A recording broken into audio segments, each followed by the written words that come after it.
What the city is talking about. This is Montreal Now on News Talk Radio, CJAD 800.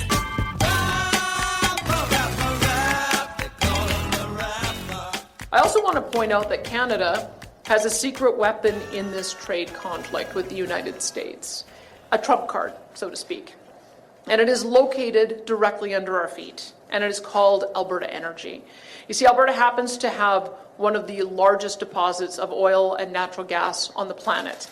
Whether the U.S. president wishes to admit it or not, the United States not only needs our oil and gas today, they are also going to need it more and more with each passing year once they notice their declining domestic reserves and production are wholly insufficient.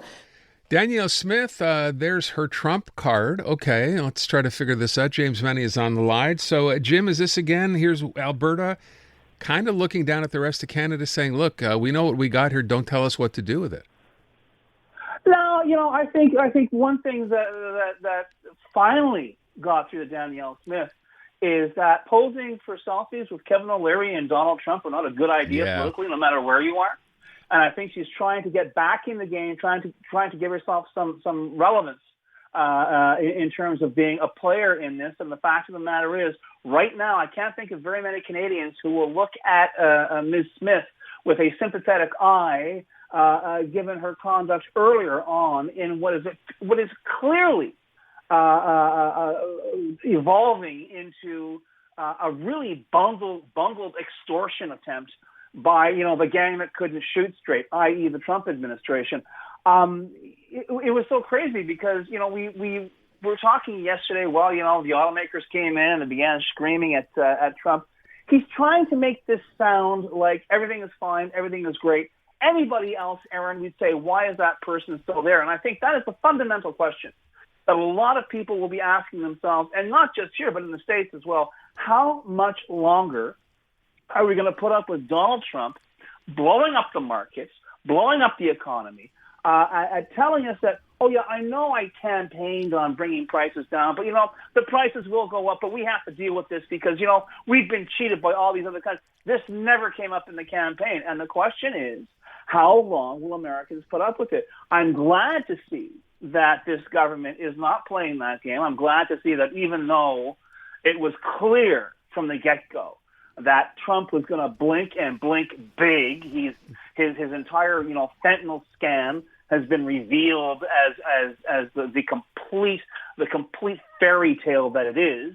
I'm glad to see that this government is turning around saying, no, our countermeasures stay in effect. We are not negotiating in bits and pieces here. You either drop these tariffs or you keep them in place. Either way, we're not going to budge until they're gone, which is really, I think, something that a lot of Canadians have now come to expect. I think people are far more ready to butt heads with the U.S. or Trump's U.S., if you prefer. And I think to a certain extent that's what elicited this tough talk from Ms. Smith, because it's clear which way the wind is blowing in this country, and it is not blowing towards any kind of accommodation with Donald Trump or his increasingly shrinking entourage of yes men who are saying there's nothing to see here, move along, everything's just going great. But with reference to Danielle Smith specifically, right, even up until now, the idea being that the feds, when we have this Team Canada approach, could dictate to Alberta that they could or couldn't sell oil or whatever to the U.S. or would have to charge a tariff. She has always told them to basically mind their business and to keep their nose out. I don't think that's changed, although, the idea that she brought it up and they'll decide what they want to do is there today. But, I mean, the thing I was thinking of, Jim, is this.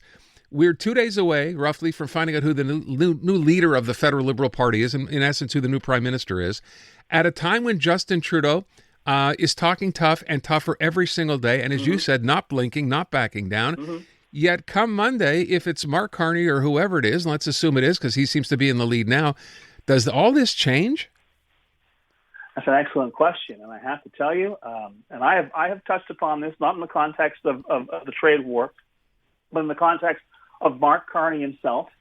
We saw the latest poll numbers that show the Tories are beginning to reestablish their lead. Léger's got them 9 points ahead of the Liberals. And even if you take over, even if you calculate a lopsided amount of support out west for the Tories, it's still a big lead. That drops somewhat in a Main Street poll. I think it's closer to 3 points.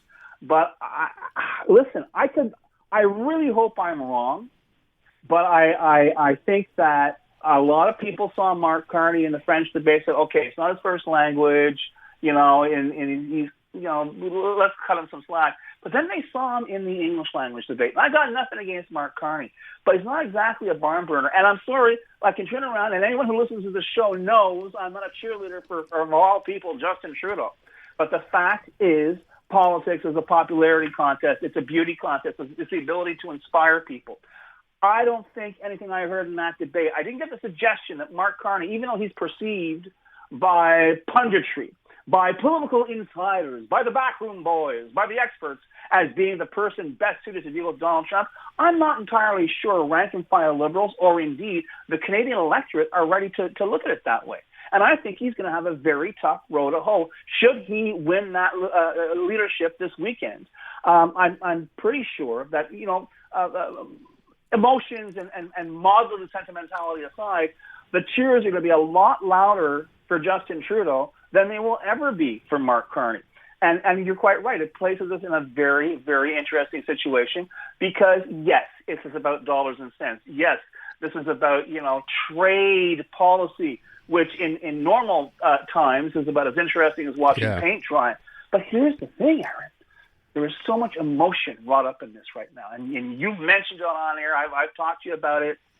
People are worked up. And there's no way someone turns around and says, okay, everyone just calm down now. Go back, go back to your jobs. Go back to whatever. Calm down. Leave it to me. I'm a banker. I'm an expert. I'm an insider. I know what's going on. I'm not sure that's going to fly, my friend. I'm not sure it's going to fly with Canadians. And I'd probably fly even less with Trump because Trump is looking for weakness. Why do you think he waited today? He announced Mexico first, and I thought for sure he wouldn't announce Canada until either tomorrow or maybe even later on this week or even after Trudeau had left. Because why? Because as a malignant narcissist, Donald Trump takes everything personal, and he sure as hell took Trudeau's speech earlier this week saying that what he was doing was really, really dumb, extremely personally. He's tried to make the conflict between the U.S. and Canada about Justin Trudeau trying to cling to power. So, putting in a new leading man, if you will, and I only say that because that seems to be the consensus, could change this game substantially. And I really hope that if on Sunday, they're cheering Mark Carney to the echo, that he had better say something really, really inspirational that you and I can talk about on Monday saying, okay, you know what, if Donald Trump's situation just went from bad to worse, I'm not entirely sure that's going to happen, though. Well, it's certainly, you watch Justin Trudeau in moments like these, and as you said, you don't have to be a fan, but you can appreciate that, he's in it. And he's letting Canadians know he's in it and standing up. In watching the debates, Jim, not a lot of charisma, magnetism, call it whatever you want, from Mark Carney. And I don't know if that stands him in good stead or not. And the other thing, of course, is, and that's, we have to be fair, I mean, Justin Trudeau is literally his last week on the job. Yeah. He's got zero dams left to fair give, enough. Right? So he can say and do whatever the hell he wants. As I say, I have my own personal, political fantasy is that, whoever winds up in the government, their first act will be to appoint Justin Trudeau as our special envoy for our trade war. That'd be Keep great. him there and make sure that you put, Donald Trump's blood pressure through the roof. But all that said, we've got to be careful here. This is such a, and I'll be, I've said it before. I've mentioned my own bias in terms of this leadership debate and contest.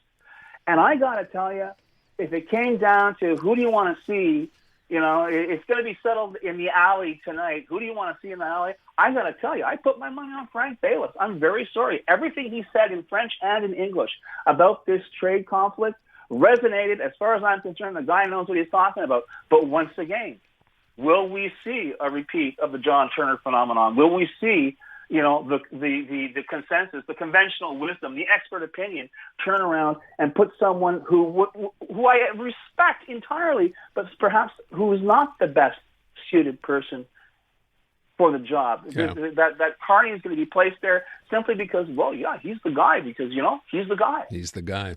Jim, before I let you go, I want to get to the question that I started with today, which has nothing to do with any of this, but it does have something to do with Geneviève Guilbeault, who yesterday greenlit that $19 billion tramway project for the east end of the city. I looked at this and I thought, okay, and I hate to sort of frame it this way, announce this now because, of course, the CAQ is dealing with so much other stuff they prefer not to have to deal with. So it seems like a good time to introduce this. Is this something we absolutely need? How could it cost $19 billion for a tram? Don't worry about it, Aaron. The part to be left out is that you'll be able to get to it from the West End via the Cavendish extension. So I wouldn't worry too much about Okay. $19 billion or a tramway on the eastern half of the island of Montreal. Okay, the eastern half of the island of Montreal, as far as the CAQ is concerned, is the eastern half of the planet Mars. So really, don't worry about it. Okay. Well, I got to worry about it because I'm going to ask listeners, but I just think, I said, you know what, the project, I don't know if It's you gonna know happen, this, man. it's not even going to happen. It's taking 10 years, 2036 or 2037. So I've overstated the case. Listen, Okay. it's Jim calling in from the West End, Aaron. I'm a first-time caller, but let me tell you, it ain't going to happen. Okay. There you go. Thank you, caller Jim. Appreciate it. Had to, man.